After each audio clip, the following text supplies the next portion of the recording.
Okay, and now we've got to do Sonic's level, Dragon's Lair. Now this is Sonic's level. And it's fun. Now, with the legend of King Arthur,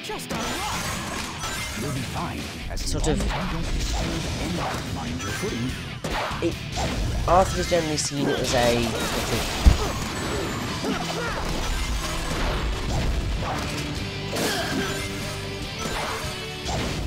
nobody's quite sure whether he was a real person or whether he was just a work of fiction. Because I think the way the literature is written or something, no one's quite sure as to whether King Arthur ever existed. Because obviously the tales of his pursuits are complete and utter rubbish because there's no way any of it's possible. But King Arthur himself may have existed. We're just not sure. Which is kind of funny, really. Because there's a lot of British characters in folklore who people don't know whether they're real or fake, which is quite a testament to English writers.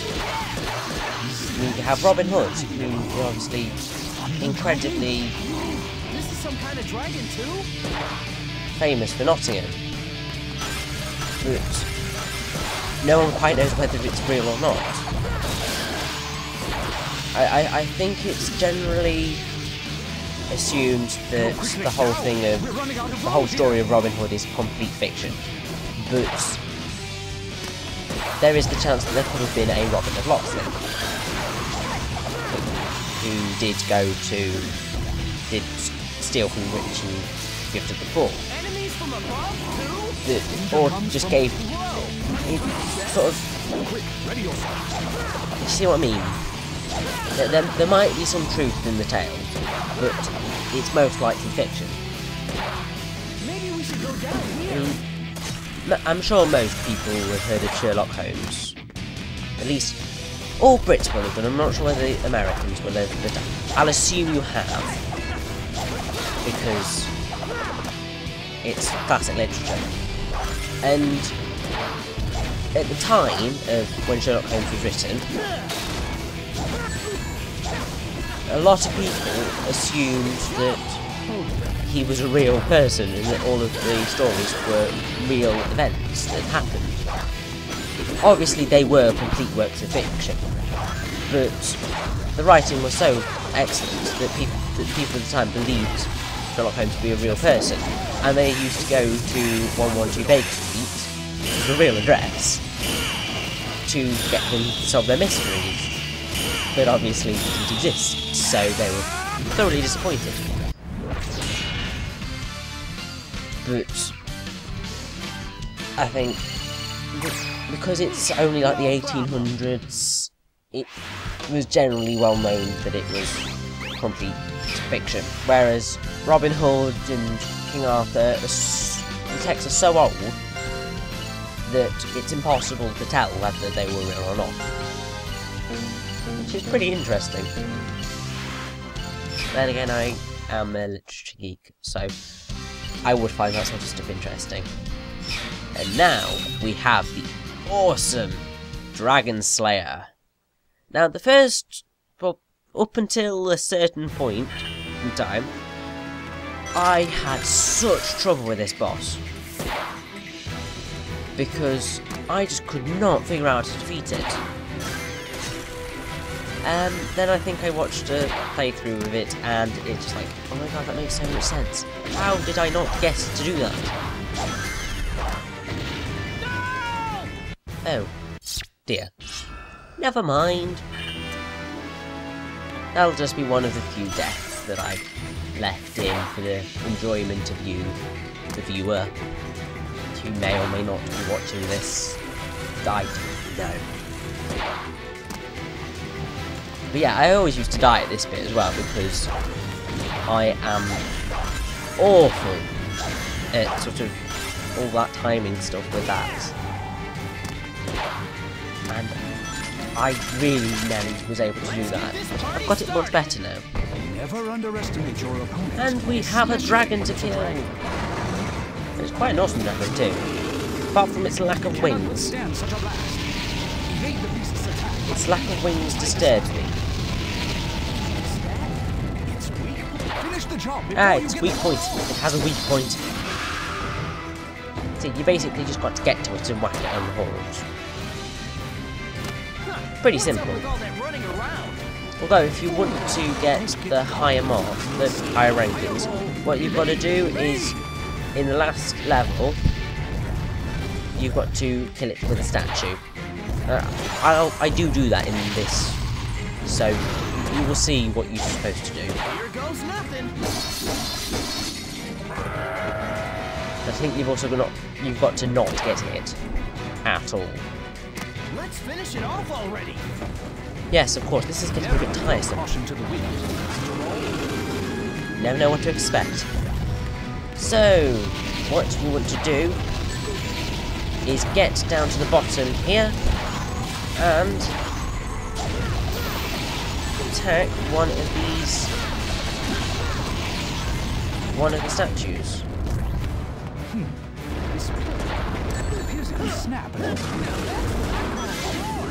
Obviously, you've got to do it quite quickly because the dragon will roar and shoot flames at you. But if you do that, then it just kills it straight off. And you're more likely to get a higher. Well, you will more likely get a 5-star ranking. Respectively. I suck at this game, so I get a 2-star ranking. Thanks, game. Thanks a lot. At least we get to identify all the items. That's always good. Identifying the useless items. Joy! This must be it. Yes. So, that's all of the Here goes. sacred swords put in. And now let's go storm the Dark Hollow. Hee.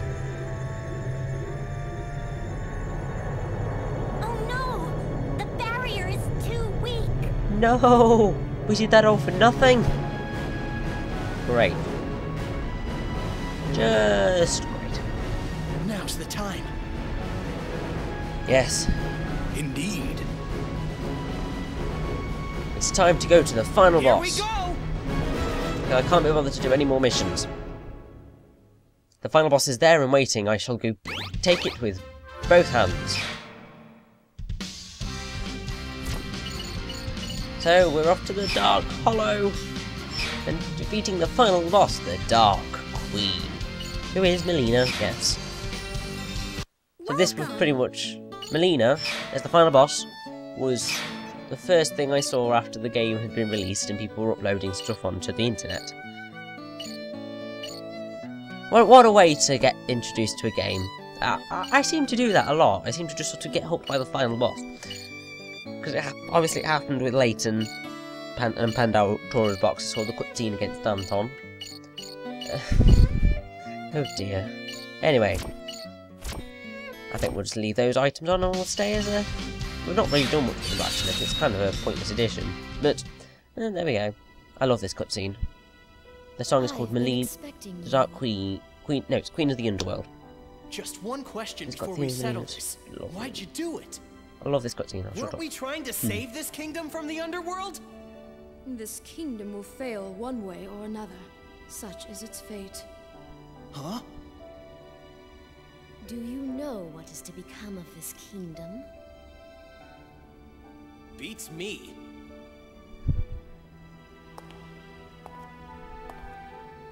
Lancelot and Gawain's rift shall doom the Round Table. Arthur is struck down by his son Mordred and departs for Avalon.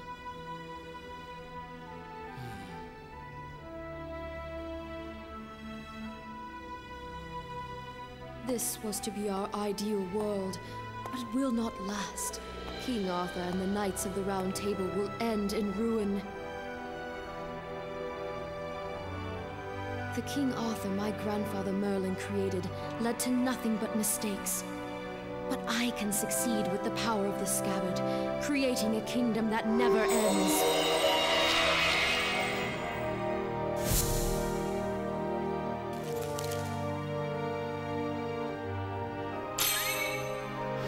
What good is a world that goes on forever?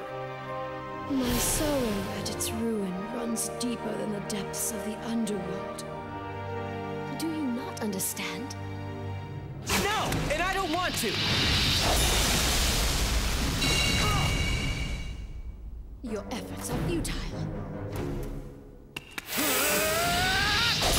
Yeah, I love Melina as a villainess because she has such a sort of deep and meaningful motive. She wants the world to be eternal. Sonic! And it's just Might must one of always the be on best his motives guard. for video game villain. And it's so well realised. Oh my god, she just killed Caliburn! That bitch, she's gonna pay. But also this is a very interesting cutscene because Sonic gets beaten black and blue. It's always a moment of sort of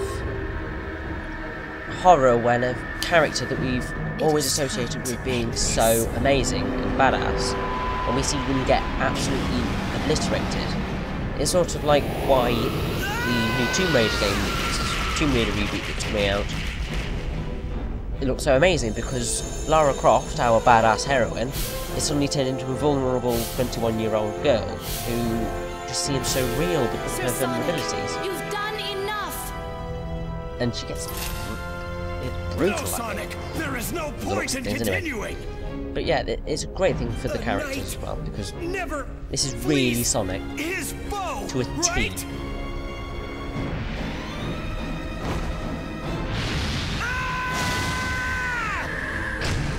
Oh, it's hard to watch.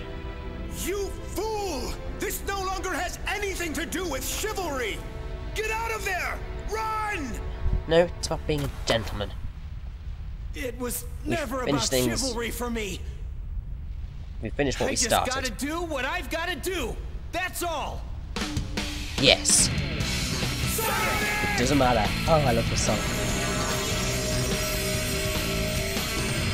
The long-lost light of the sacred sword! Quick, your swords!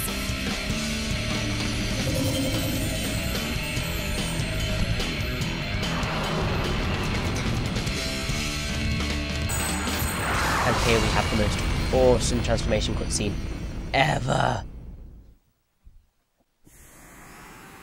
It's time to meet Excalibur Sonic! Yay!